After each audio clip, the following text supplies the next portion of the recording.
Hello, and welcome to the Interjections podcast, subtitled The Undiscovered Decade. This is our year-end wrap-up. We've made it to the end of 1993. Woohoo! So we're here to talk about our top 5. Like the last 3 years, I've aggregated everything in what is called there's a Borda format where you take our top 5s individually and then combine them, give the number 1 film 5 points, the number 5 film 1 point, and then together, if we had the same film in our lists, a ranked voting system, if you will. Yeah, that's what it is. Yeah. Well, it's better than my usual system, which is just picking names out of a hat. Which happened last year. Yeah, that's how we got my cousin Vinny to win. I finally watched it the week after. Yeah. How did you feel about it now that it was your favorite film of the year?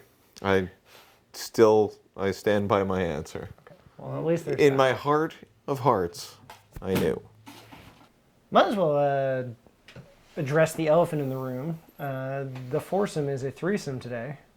Corey could not be with us, but we have his picks, and so that is included within the account.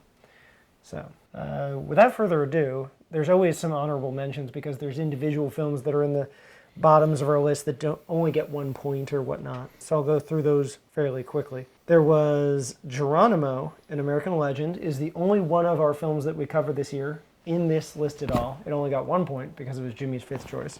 Yeah. But we also have Cool Runnings, Demolition Man, Super Mario Brothers, Last Action Hero, A Bronx Tale, Dave, Homeward Bound: The Incredible Journey, Batman: Mask of the Phantasm, and Robin Hood: Men in Tights. All different films that we enjoyed this from 1993. So, 4 and 5 are essentially tied because they both got 5 points. They're both two of our number 1 films. So we're just going to start with our number 5 pick, which is Army of Darkness. So I don't know if you want to talk a little bit about that. Since we didn't cover it in the year necessarily. No, we didn't. Army of Darkness was my favorite. That was my pick of the year because I was really into the Evil Dead movies in college, and that of the trilogy, that was my favorite of the 3. Maybe because it had to do with time travel, but also just it's just a great movie. I think that's the one that I've seen the most out of all the Evil Dead movies. And I watched 2 and 3 this year to catch up, since especially we were getting to this, so it's apropos, or at least it's nice that I got to it so we can actually talk about it. Yeah. I think it's my favorite of the 3 as well, just because it has some interesting fantasy elements. The first one sets everything up well, and the second one just does it better, but the third one really takes the idea and runs with it. Yeah. So I think if they kept going, it could have gotten bigger and better, who knows. But at least we'll have this. They knew they hit their stride. They figured out what elements. I think that was like their like peak, because like they kind of branched out from there, because like they ended up in a lot of other sci-fi fantasy tropes, shows, movies. The people, everybody involved. They just branched out. Sure. I'm pretty sure that's what got them like more jobs down the line. Well, you could tell it. Yeah, they built their careers from that. When we were watching it this time, you were like, oh, that person was on Xena, that person was on Hercules. Yeah, no, exactly. So they're all on these Canadian pseudo productions that were basically the WB Saturday afternoons. So. Yeah. But cool. It felt like one of those, and I don't know. You like Bruce Campbell a lot? I do. Yeah. I like that he's still doing it too, because he got Asher's Evil Dead. He was not.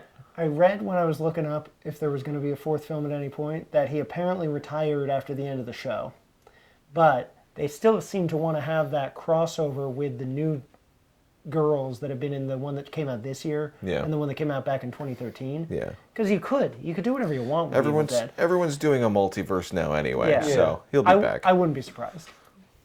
Have you seen the 2 newer Evil Deads? I haven't. Yeah, neither have I. Because I stopped at Army of Darkness. It was a perfect film, and I'm done. Yeah. I like Jane Levy, so I'm curious, but I don't expect to like it more than this. Yeah. So this is a lot of fun. Yeah, so good choice. I was surprised it was even in here, let alone your number one.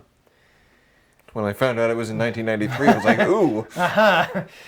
And it was toward the top of the list. Right.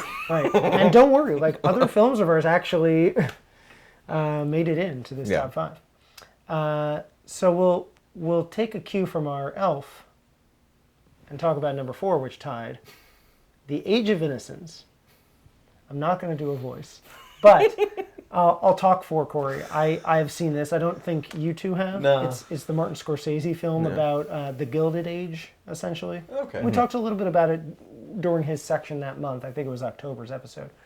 But it's basically Daniel Day-Lewis ends up in a love triangle with Michelle Pfeiffer and Winona Ryder because he is sort of bequeathed to Winona Ryder. They expect them to get together based on their families in New York. And it all takes place on the Upper West Side. It's what built the high society of New York, was this Gilded Age familial descendant expectation society.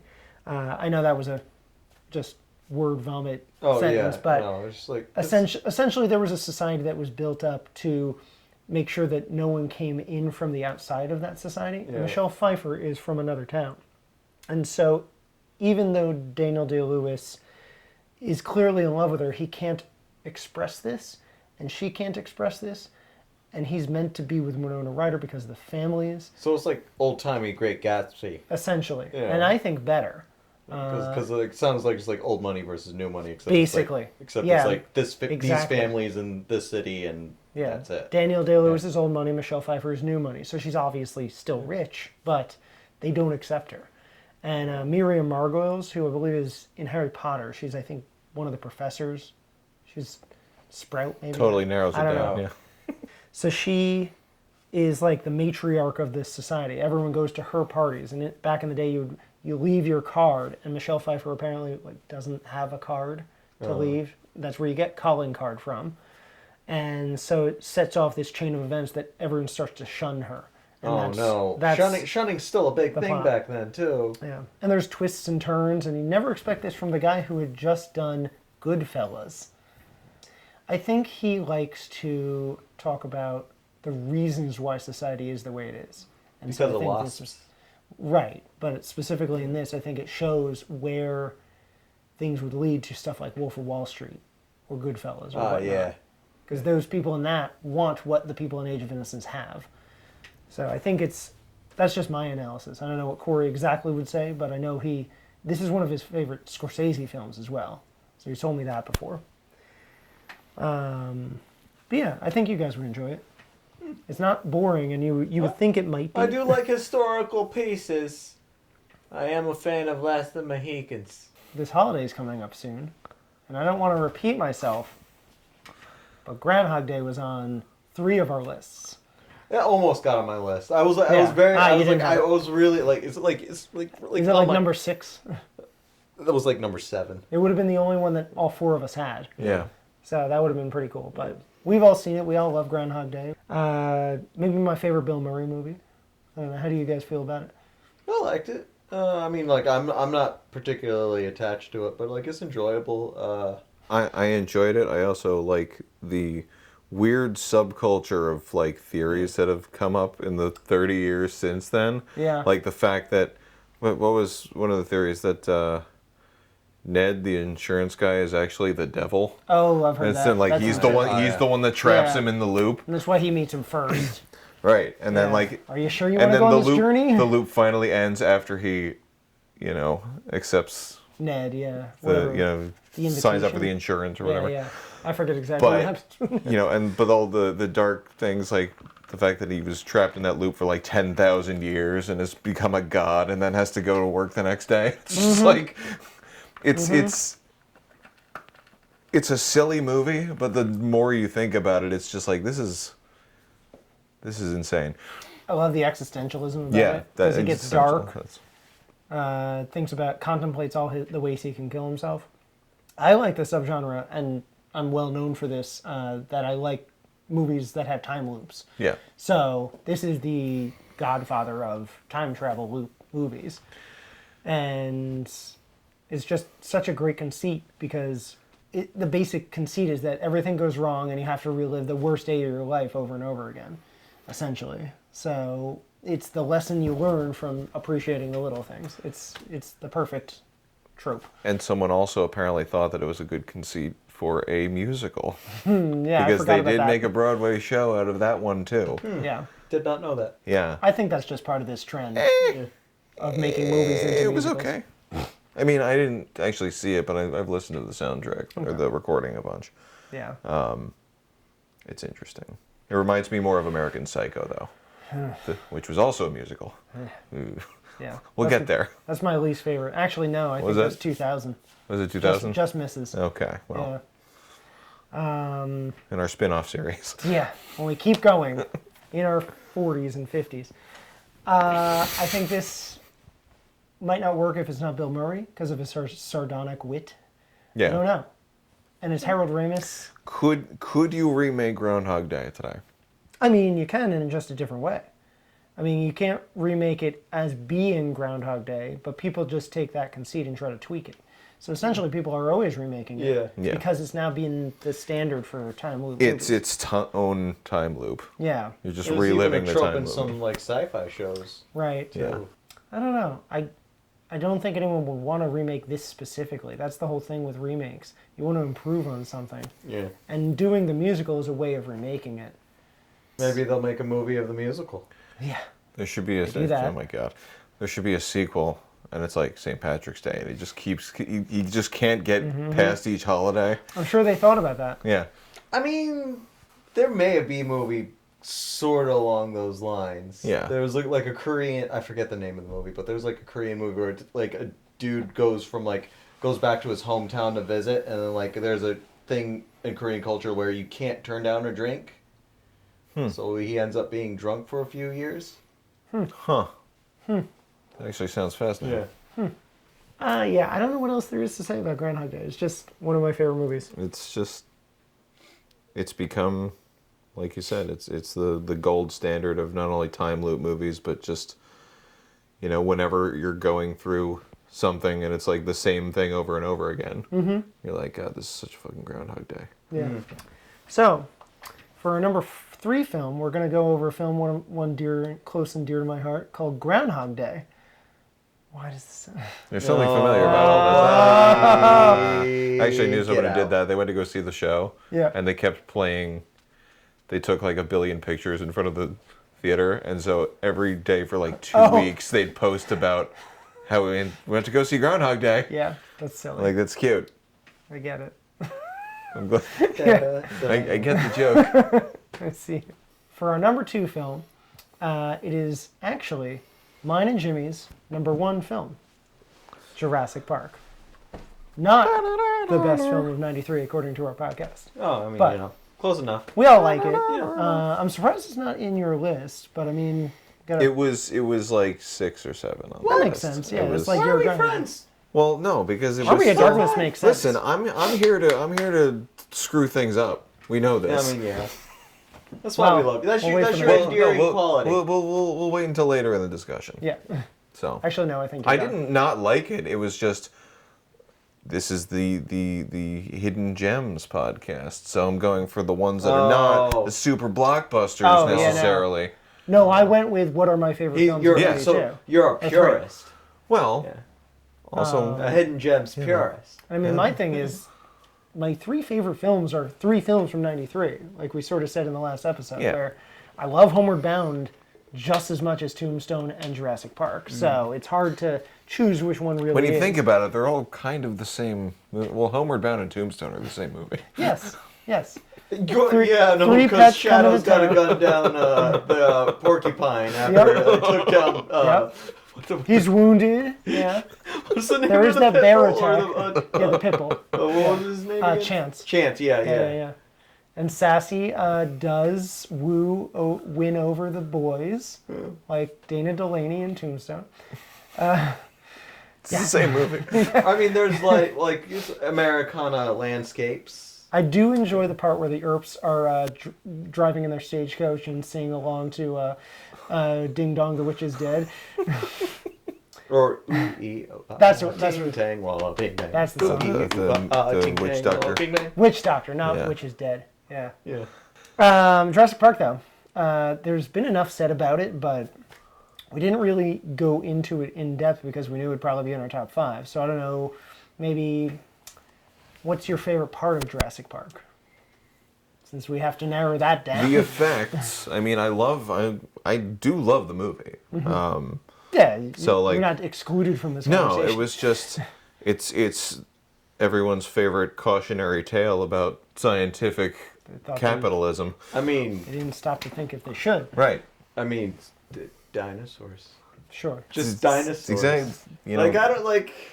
What's your favorite dinosaur in this movie?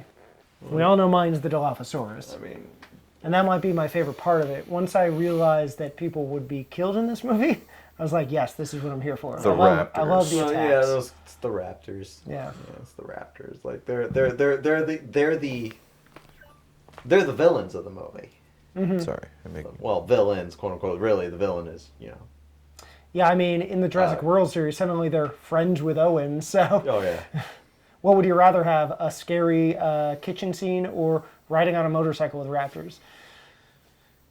A scary kitchen scene. Yeah, I agree. Always scary. I do kitchen like scene. Jurassic World, but that's a No, different discussion. I mean, it's for a different generation. Like, Yeah. they got to a get good idea. Yeah, they got to get hyped into it. Yeah. Like people don't want to think too much. They're just like, oh, capitalism bad. Let Yeah, the dinosaurs roam free all over the earth, alongside us humans. When they could easily stomp us out. Yep. Nobody really thought about dinosaurs too much until that movie came out. And they were like, "Oh my god, this is what they look like. This is the thing." It determined. I mean, they basically named a dinosaur after Spielberg, or like they helped name dinosaurs Oh, yeah. because of his depiction of the Velociraptor. Like the Oh, yeah. Utahraptor that was found later is the size he made the raptors when they're basically like knee level. They're basically the Compsognathus. I was gonna say, you remember how I had this thing where I believed when I was that age that when Magic. people died in a movie, they actually died, and the director just spun wheels like, who's gonna die on set today? Because I was aware that movies were made. but, Every movie. What is a wild childhood! Every movie is yeah. a snub. I want to know about the gap month Yeah, but, between like, you realizing that Wayne Knight was still alive. Okay, so I didn't see him as Newman till For, well after like, that. 95 or 96, yeah. So I was. He's back. He's alive. I mean, I Imagine guess it little was a Jimmy good thing weeping that, with joy that he didn't kill Wayne Knight. But because I also the other day I was thinking, I was like, oh wow, I can't believe for some reason it didn't register to me, when I was a kid, it didn't register to me that Mr. Arnold, Samuel L. Jackson's character, had died. Mm-hmm. So when the arm fell on Ellie, I was like, whose arm is that? I was colorblind. I didn't think, oh, the only black guy. I was like, Yeah. whose arm is that? It's not Mr. Arnold. It can't be him. But he had been didn't in die. that space. That's the whole point. He's the tough guy. You knew he was It's there. like, he survived, and someone's like, "No, he's dead, Jim." I was like, "What? He Yeah. died?"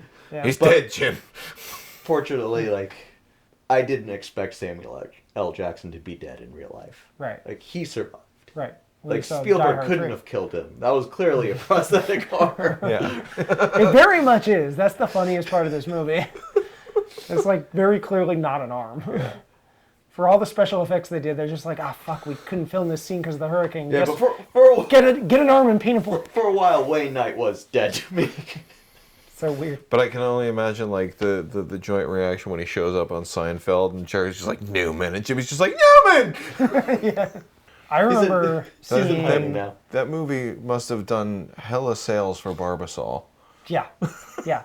I mean, I didn't know that was a real thing. spare no I expense. thought I saw- I thought it was yeah, a whipped cream exactly. company because Right. they put it. Oh, on, sure. Yeah, on I the did pie. think it was whipped cream when Yeah, I I was a did kid think it too. was- I didn't My think mom it had was to tell first. me what that was. I didn't know that they could have real brands in movies when I saw this. So I Sure. was just like, that's not a real thing. And then when I saw it in the store, I'm like, the Jurassic Park shaving cream? Are there That's embryos so in weird. there? Does it open? Yeah. And I think I got You that try- for Christmas one year. I think I got something. Yes. Nothing. It's a fake statue. Nothing inside. It's legal now. It's embryos. So our number one film. It was a very close call. Jurassic Park got 10 points. but this number one film got 11. Oh. And I already sort of mentioned it because it is my other favorite film, but Tombstone Oh yeah. was on 3 of our lists as well. Yeah. So Was that on my helped. list? I think It was lower on the. yours no, was lower. I It have was the definitely. point structure. I think. I wrote it down. I don't think it made it in my top 5. Yeah, though. I See, think- look. Yeah, I wrote down That who was- has it. So Corey and I both had it as our second film. Jimmy had it as his third. Yeah, I mean, we talked a little bit about Tombstone when we were talking Yeah. about the dogs. So I went into it very extensively in the last episode, so we don't have to discuss it. But I love westerns, and this is probably why. Tombstone is one of the few westerns that I actually do enjoy. So I will go with you on that. Yeah. I liked it. With Tombstone, unlike the other movies which I've seen relatively close to that time, I actually saw that later. Mm-hmm. Yeah. So. Interesting. Funny story. You always talk about how you used to pretend to be like Muldoon in the backyard of your Oh house. Or well, something. you know, well. Yeah. You I- the other half the time I was the Velociraptor, Sure. so I switched it up. Being a fucking dinosaur. Yeah. No, I really was a Velociraptor. I did we see Step Brothers together? Because if we did, Yeah. I can imagine both of us laughing way too much. Oh yeah, no. Yeah. But I was also pretending to be Doc Holliday, so I was doing both. It was these two movies were way too formative. You see, like with the Muldoon thing, it was like, I pretended to be Alan Grant, but like on the sly, it was like half Muldoon too. It was like They're Cow- both similar. Cowboys and dinosaurs. because They both have cool hats. in lieu of a shotgun as a kid, I ran around with a Stick. an E11 blaster instead. See, I was more of a Jeff Goldblum. Well, he was my That favorite was- right away, but then Yeah. the more I thought about it, I wanted to be Muldoon. Sorry, we're going back. No, that's Keep okay. talking Tombstone. Do you have a favorite part of Tombstone? The gunfights. I like the pew pew bang bang with the pop pop with the blah, blah. All that fun stuff. Kurt Russell's mustache. Oh my god, it's so good. It's action. I love when he shoots the moon. He's so mad about his brother dying, and he shoots at the moon. It's great. He made that up. I don't think that actually happened. Kurt Russell just wanted to do that. Oh. So, He just randomly does things that are like, okay, shoots at the moon, breaks a guitar, you know. yeah. This is what we do now. Yeah. That's what he's always done. Yeah. I think of Breaking what- Chinatown, Oh, you know. I know what I was going to say there. I don't think I told this story last episode, but there was one time I woke up. Jimmy was watching Tombstone on the television upstairs, back when our apartment was the split one. And I walk out of the room to go upstairs, and I hear a music cue, and I say the next line of Tombstone. And Jimmy was like, how? How did you know? Like, could you hear it happening? I'm like, no, I heard a music cue, and I knew the next line. Wouldn't it be funnier if you That's how much I know that movie. wouldn't it be funnier Even if more you than yelled it Jurassic like Park. from the bathroom. I mean, I'm that way with Back to the Future too. Yeah. Like other things where like I've listened to the score and I'm like I know exactly what's happening on Right. screen. I can at do that time. with 3 things: Jurassic Park, Tombstone, and Firefly. Yeah. I don't have to watch Firefly anymore. I can just hear it and I know what shots are happening. Yeah. So, same with those 2 movies.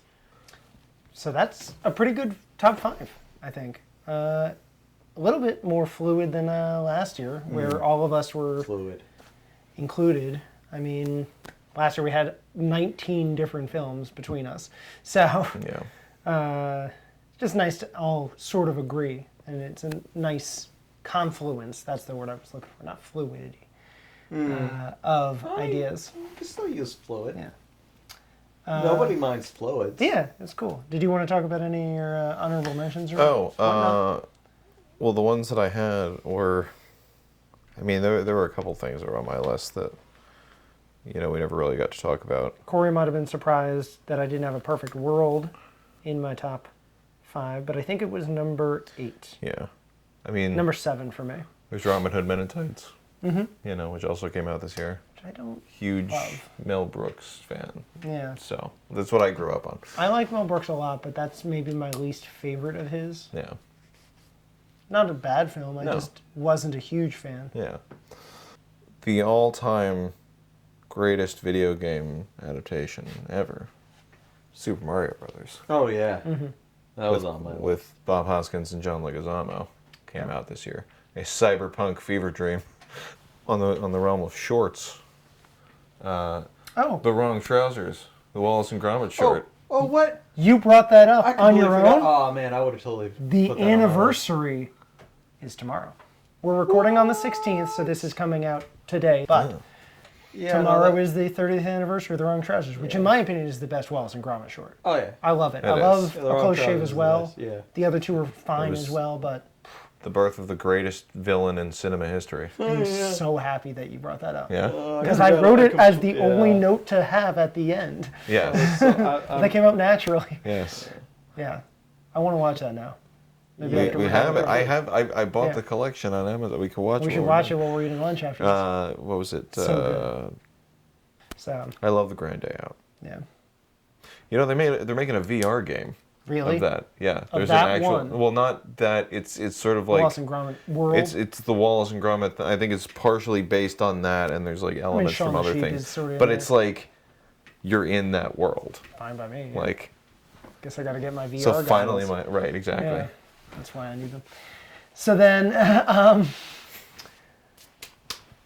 have you ever seen Curse of the Were-Rabbit, the feature? Yes. Yeah, you like Yeah, that? I was obsessed with that. Yeah. I honestly think that might be above all 5 films. Yeah. That should be our number one. Yeah, that for should be real. our number Yeah. one. Realistically. Yeah, I mean, this is a special segment. Yeah. Greatest thing to come out of '93. I wanted to have the second half of this video, our discussion. Like the last 2 years, we talked about what won the Oscars, and we all picked different things, specific categories, and we've been rotating the last few years. We're going to keep doing different ones, so we all have our own chance to choose Best Actress, Best Actor, Screenplay, Director, and Best Picture. We all choose together. I had screenplays, so I'm going to go first. Usually that's what we have go first, and so I'll just roll into it. Usually they have the best original screenplay, like something written for the screen, and then they have best adapted screenplay. So they had for screenplay written directly for the screen was The Piano, and adaptation was Schindler's List, which comes from Thomas Keneally's book Schindler's Ark. You know, Thomas Keneally is the man who wrote American Scoundrel. So, anywho, I agree that those films are definitely great choices, but off the top of my head, the first things I thought, one of my top 5 this year was Dave, which I thought was a great film, and I was like, I shouldn't pick something that's just like a light comedy. It was also nominated against The Piano, so I'm going to go with Dave as my choice for best screenplay. Okay. It's a smart precursor to The West Wing. It has a light touch for what's going on in politics, but it's just a fun film, a showcase for both Sigourney Weaver and Kevin Kline. So just great all around. And I think I would choose Age of Innocence for adaptation, just because it's so well drawn out. But I talked about that enough for Corey. So Yeah. those would be my choices for screenplay. Up next is Jimmy. I was going to have you go next with your best actor choice. Oh, yeah. My best actor choice was Lance Henriksen. For which movie? Mario Brothers. You picked Lance Henriksen. Because he was the king. I didn't realize. Like, when I saw it, I was like, well, he was in that? I was like, you know what? I'm just going to pick He's him not because in I didn't realize. I never knew He's he was barely in that movie. Yeah, I know. He was like, he barely. But honestly, the real reason is because, like, he's in a lot of things, like, in movies and television in my childhood. So, like, I kind of went with, like, the route that you do with your, back when you did the Edgars, where you had that, like, honorary, so it's a kind Like a of... Lifetime Achievement Award. Yeah, so I'm you're getting a kinda- I'm- Lifetime I'm- Achievement Award Yeah, to a cameo in Yeah. Super Mario Brothers. Yeah. All right. Listen, Yeah. I'm hacking the system. The man- He the needs man to- likes what I he want likes. him to have this. one. Jeff made it up last year. So one of us has to screw up the data. I don't care. That's your choice. Yeah. I'm not going to This is argue my with it. American I'm just- right to pick I'm- this man. I'm just going to tell you who was actually nominated and who won. I agree. Tom Hanks won for Philadelphia. Didn't Lance Henriksen die in Super Mario Brothers? Isn't that the whole thing? He's like dying, so Yeah, he's the King fungus. Koopa wants to take over. He's in the movie the whole time. He's the fungus. Yeah. I'm so sorry. Well, at least you saw Super Mario Brothers. Yeah. little less lighthearted, they had Tom Hanks up against Lawrence Fishburne for What's Love Got to Do with It, Daniel Day-Lewis for In the Name of the Father, Anthony Hopkins for The Remains of the Day, and Liam Neeson for Schindler's List. So you think Lance Henriksen was better than Oscar Schindler? No, And being a going Goomba, based on yes. sentimental value. Yeah. Going based on that, yes, sir. I like it. All right. I do what I want. I do what I please. I'll accept it. I went with my choice, and I'm standing by it. That's fine. Listen, you shouldn't It's give my us this much American power. I know.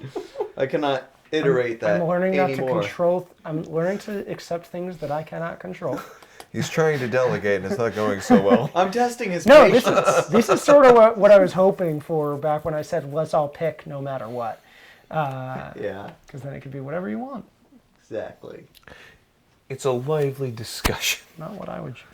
I don't care. It's Children of the Corn all over Jimmy's again. turn. Yeah. All right. So Corey picked Best Actress, and he's going with Sally Field for Mrs. Doubtfire. I mean, I'm fine with that. it's fine. Also, Yeah. sort of off the board, but after Lance Henriksen, it's not as crazy as you'd think. Nope. So, Oh, you had objections before Lance Henriksen. no. Wow. She goes instead of Angela Bassett for What's Love Got to Do with It, Stockard Channing for 6 Degrees of Separation, Emma Thompson for The Remains of the Day, Deborah Winger for Shadowlands, and the winner was Holly Hunter for The Piano. So I actually think Sally Field did quite a good job in Mrs. Doubtfire. She holds the fort down while Robin Williams gets through all his antics. So Yeah, but she's no Lance Henriksen. She'll get there someday. One day. yeah, she needs to find herself inside a massive fungal suit. Yeah. Well, hey, The Last of Us is still... Yeah. Could you imagine Sally Field making a cameo in The She Last was of Us? in an HBO show recently that just got canceled. That Winning Time about the Lakers. Oh, right. So, yeah. She plays John C. Reilly's mother. She's kind of cool. She's very good in it. No Lance Henriksen. Yeah, no. She's still landing. Oh, boy. So, Happy holiday. who would you choose for Best Director? Do you know the winner? I don't, actually. You can think about it. But based I on chose... what's- Well, no, I mean, I chose Spielberg. Ah, Because there you go. the man released both Jurassic Park and Schindler's List in the same year. So you're giving it to him for Like- both films, really? Yeah. That's fine. That's like, as a director, like, he unleashed both a blockbuster tentpole massive success and his passion project movie at the same time. Mm-hmm. And, you know, he was also, I was thinking about this earlier when we were talking about Jurassic Park, like, he was kind of like the Christopher Nolan of his time at that time. Yeah, he's burgeoning, and everyone's his- like, "Oh, he's doing fun family films like E.T." and Well, he tried to get his Oscar with Jaws and Close Encounters. well, that sort it of was. thing. I was thinking more like from the research and art direction aspect of it, because when Jurassic Park came out, that was everybody's idea of what dinosaurs were, and it was for the next 25 years. And like, it was, scientific papers have been written about the anatomies of the things in Jurassic Park, the puppets Sure. in Jurassic Park. Yeah, Whereas, those films when are heavily Christopher- influential. Like when Christopher Nolan did Interstellar and all that, like the same type of thing happened, where for the special effects, they ended up accidentally discovering things for the Quantum real physics. science Yeah, behind this stuff. yeah. No one is very interestingly involved in things that his films are about. Yeah. So he did that for like a fun dinosaur movie for Yeah. the tie-in merchandise, and he also did one of the greatest Holocaust films of all time. Right, if not Like, the yeah. right. And A that's film that is cited by, I think, the Showa organization as what you need to show people about what happened. right. So, And he unleashed both of those in the same year. So yeah, he gets Best yeah, Director. yeah. I don't think, like, if he had never done a thing again, that's his legacy. Yeah, No like, matter that's- what, when he dies, his grave will say Jurassic Park and Schindler's List. Even more than everything else he's done. Like, you could have one of those This films. is Star of in a David with the dinosaur logo in it. No, It's the Jurassic Park logo with the Star of David. with the Jaws mouth underneath it, and Yeah. We're just I mean, gonna. it's gonna be a bad day. We're just gonna design Spielberg's epitaph. Anyway, I was saying though, it's honestly like anyone says this is best Spielberg, you could take any one of his films and be jealous that he made that. That's like, it would be a miracle to make like Close Encounters and be happy about just that. But Yeah. to have like 12 to 20 great films, yeah, like, and these two are monumental achievements. right, And he's doing them at the same time. yeah, Like literally editing in Poland while filming Schindler's List. yeah. He's editing Jurassic Park. So, crazy. So, But that is who won. Is it okay? It was a no-brainer, I'm sure, for Well, Schindler's yeah. List. oh yeah, And he actually won over, I believe, I went away because I looked up Lance Henriksen's filmography. Did you know he had 7 films in '93 and you chose Super Mario Brothers? 7 films. Oh, wait, also, yeah, why not? He does a lot. He's a very busy man. He's He the is between 92 Yeah, and he's in a lot of 93. things. Yeah, between 92 and 95, he's in like 30 films. Mm-hmm. Yeah. See why I picked him? He had a bigger role in Excessive Force. Oh yeah. He was in that poster boy we did a couple months ago, Man's Best Friend. I just That's wanted him. to name drop Mario. The one with the Brothers. dog that It's was Mm. blurry.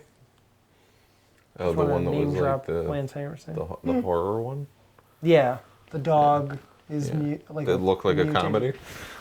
Kinda. Yeah. It's like White Dog, but with Lance Henriksen. I Anyhow, forgot about that movie. yeah. Well, you're a huge Lance Henriksen fan. You should watch it. Who'd have known? So Yeah. the other directors that Spielberg was up against were Jim Sheridan for In the Name of the Father, Jane Campion for The Piano, which I believe she won screenplay. Yeah, so she at least won an Oscar that year. James Ivory for The Remains of the Day. He would not win until Call Me by Your Name in 2014. He had that whole Ivory and Merchant series of films that he made, and just constantly overlooked, and everyone said The Remains of the Day was one of his best, and of course it's up against Schindler's List. So that probably would have won if Schindler's List hadn't come out.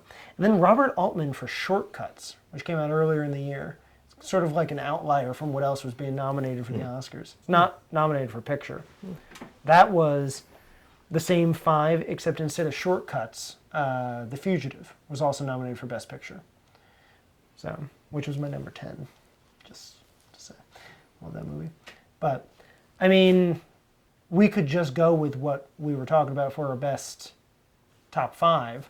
What would you guys choose for Best Picture? You can think of it as like not esteem, but credibility standpoint. Like Schindler's List is the best picture out there. You think about like the austere nature of it. Yeah. But you could also go with something like Jurassic Park or Tombstone that are crowd-pleasing blockbusters.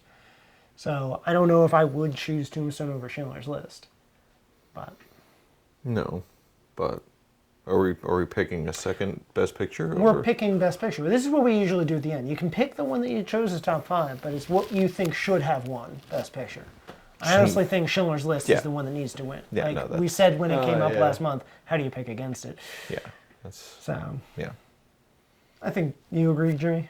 Or do you want to go with Super Mario Brothers? I mean, I'm also like, I was thinking it, but like you said it for me, so thanks. see, I also don't want to, make the same mistake twice because I haven't seen Schindler's List. Really? Oh, we talked about So- this. It's a tough film to want to watch. So Yeah, it's not like no, it's like it's We should it do ain't that a popcorn flick. yeah. so. You should come over. Really, I do. though, I do like- want. I do want to. I just Has Jen seen Have you it? seen? Have you seen? think so. Have Come you over seen and watch Hotel Rwanda? no. That's a Oh rough my film God, too. yeah, no, that's that's- another that's one that you're another like, hard film, yeah. love Donald Cheadle, don't want to pop it on. This ain't. Yeah, This ain't movie night. Yeah. It's like 12 Years a Slave is rough, but it's so well done. It's, yeah, You can't, like, I had to sit down and take the day to watch 12 Years a Slave. It's the same thing. All 3 of those were like that. Anyway, I think that's good. What do you guys feel like you learned from this year? Anything that you thought of the whole time we were making all these episodes, like themes that kept rising? Well, it's Lance starting to see Henriksen the kept popping up. seeing the evolution of the aesthetic color choices for like lighting, change in style when it's like hair, clothes, like so like it's just like the feel for the era. Mm-hmm. So that's what sticks out for me. Finally pushing the 80s behind us. No more like weird colors. Because the previous years it was like residual 80s, like that, like because like you Especially still 90 and had 91, you still had some films that were filmed in the 80s but was put out in 90 or 91. Now we're getting into what is the 90s. Yeah. Yeah. This is the first year I felt that really. So. Well, I mean, that makes sense with the See, wave, because, you know, always these happens. movies have been, well, the third year into the decade, things that have been in development since 89 Yeah, are written, suddenly, like, written in 90 or 91 or something. yeah, that are finally think they getting were- released. The book Jurassic Park came out in 1990. Yeah. So the bidding wars were happening as it was being published. So that was starting development then. So that's finally within the decade itself. What was Same your, for stuff like the piano, like probably within the last 2 years, that sort of thing. yeah. So, What were your favorite movies that we talked about this year? well, that's why I brought up a Perfect World. I think that got to my number 7 spot. So that's probably my favorite one we did. Though I noticed as I was going through it, Jack the Bear was pretty high. I'd forgotten about it, but I did like that a lot. Danny DeVito did a really good job. Like, I might have picked him for Best Actor. Yeah. So, I did like Jack the Bear. what was the other one? Geronimo actually made it onto Jimmy's list, the only one of our 20 spots. You're not going to believe my choice. What's your choice? Music of Chance. Really? You actually think about that a lot? I do. Because it was one of the more bizarre ones that we watched. Not clearly a blockbuster, not clearly a, you know, rom-com, or it was just two good guys in a bad situation. Literally. Yeah, our That's our motto. theme. That's our theme. Yeah. But, you know, it was just, it was a good movie. I don't know. I also liked Hot Shots Part 2. Yes. Oh yeah. Fun that we got to watch that. Hot Obviously one of the more popular ones we covered, but the genre is something I miss all the time. Yeah, the spoof movie. I don't know how to do it myself, otherwise I'd want to try and revive it. Well, it's too, I mean, we got into this discussion when we did that episode. It's too difficult to do spoof movies these days because the market is so saturated with things. Right. You know, back then there were 4 or 5 movies a month that everybody knew about. And So- would became like, and it was the same thing in theaters for like months at a time. Right. So everybody knew about it, and then it's like, oh, these are the tropes. But now there's like 24 movies a month, Yeah. and they're all in theaters for less than a week. So And then the new versions of these parodies were always so, not broad like these older ones were, but they were so specific that they were too late. it was to do too the joke. timely. Yeah, Yeah. like the joke would be like making a movie about a meme. Yeah. And then it's stuck in development hell, so that like by the time it comes Right. out, the meme's been dead and gone for. Right. That's literally what it was. Those were Yeah. the first. That's why I think South Park took the reins, because they can do something so quickly, they will be timely. Yeah. So I think that's where we have to appreciate it. It's just evolved. Yeah, because like South Park was able to knock out like a episode within a week during like an election. Yeah. Yeah. Well, they do. I don't know if you've ever seen 6 Days to Air.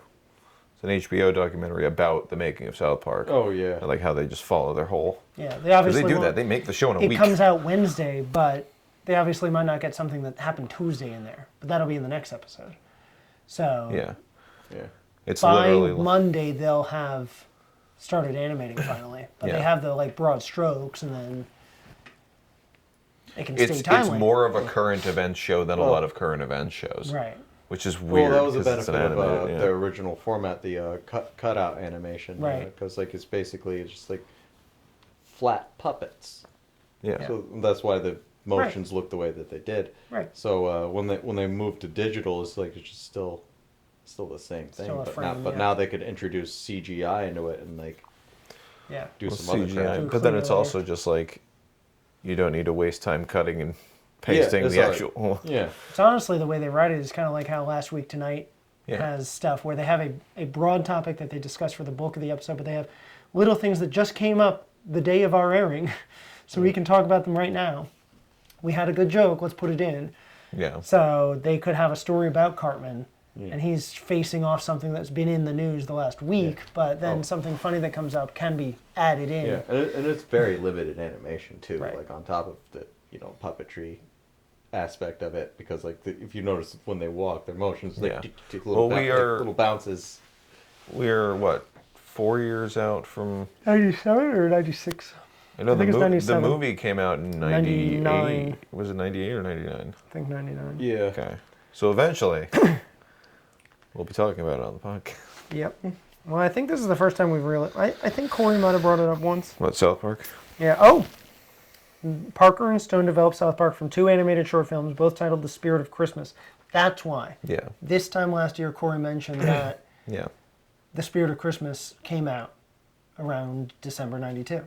So he had actually It was brought this up last 92? year. I thought it was like 90. The very first short was 92, and they did another one in 95, and the second one was one of the first internet viral videos leading to the series production. The pilot episode was produced using cutout animation. It debuted in 97.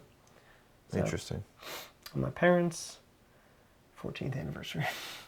Happy anniversary, parents. So, Classic. yeah. So, good year. Good tires. And that's a wrap on 1993. Yeah, I think that went well. Like a Spotify Wrapped, but Yeah. not. Thanks for Raptor Ejections. doing this with us. Oh my God. Raptor ejections. Raptor. It's just the Raptors, but it's like a... Well, that's been our theme. The first episode of our podcast was Jurassic World review. Yay. Full circle. We tried to Just mention like the Jurassic logo. Park in every episode.